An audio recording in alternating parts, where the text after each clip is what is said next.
We know that we need to be patient, but that's really tough. How can we be patient in a world that demands immediacy? You'll find out in this episode of 5 Minutes Closer. I'm Vaughn Weatherford, and this is 5 Minutes Closer. For the next 5 minutes, let's explore some biblical truths and apply them to your life. No podcast, including this one, can transform your life or give you what you really need. Only Jesus can do that. You can find out why in what I've called the first five episodes of 5 Minutes Closer. Each following episode explores scriptural truths that, if you follow them, will bring you 5 minutes closer to the person God created you to be. Let's see if we can get you 5 minutes closer. There's a story about a little girl who came home from Sunday school proudly telling her parents that her teacher was a doctor. Her mother calmly corrected her, "Honey, I think Miss Janie is a school teacher, not a doctor."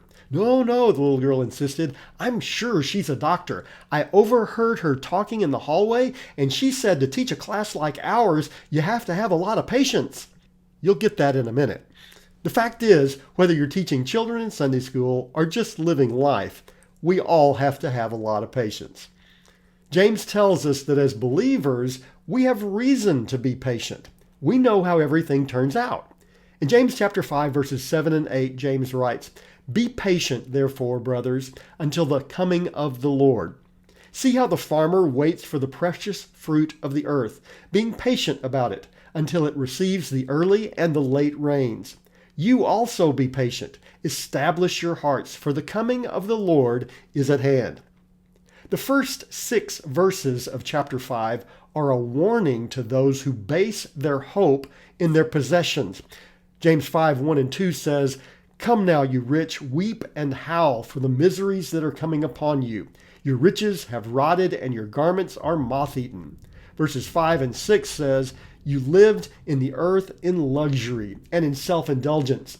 You have fattened your hearts in the day of slaughter. You have condemned and murdered the righteous person. He does not resist you." James was not exactly a man of great tact, but tact was not what was needed at this point. Straight talk was. Those who depended upon their wealth would be sorely disappointed. Like the prodigal son, they would find out that when the money was gone, so were their friends. Eating slop with the pigs wasn't too far behind. The shift from verse 6 to verse 7 may seem somewhat abrupt, but there's a purpose. The difference could not be more pronounced between the person who trusts in their riches and the one whose hope is in the Lord. Verse 7, James writes, "Be patient, therefore, brothers, until the coming of the Lord." Our circumstances as believers do not determine our hope. Whether we're rich or poor or somewhere in between, our hope is exactly the same, in a wealth far beyond what this world can ever even conceive. And we know how it all turns out. Jesus is coming back. It's an absolute certainty. You may not know what your stocks and bonds will be worth tomorrow, but you can know for certain one day Jesus will return. Therefore, we can have patience. James uses the illustration of a farmer waiting for the harvest. I remember as a child going to my grandfather's farm on the day that he planted corn. The next day, I woke up, ran to the door, and looked and said, "So where's the corn?" The field looked exactly the same way that it had the day before. It was just a bunch of dirt. But Granddad didn't seem to be all that concerned. "It'll come," he assured me. When I came back for another visit, the corn stalks were tall in the field. So I asked him, "Is the corn ready yet?" "Not yet," he'd tell me. "We have to wait until it's ready for harvest." He knew how to tell when those ears of corn were ready. And then, only then, he would go out and collect the harvest. The farmer knows how to be patient, how to wait on the crop, how to tend the field until the day of harvest arrives. That's the patience we need as believers. Just as the farmer depends on God to send the rain and make the seeds grow, so we depend on the Lord to finish out His purpose in our life as we work in His field.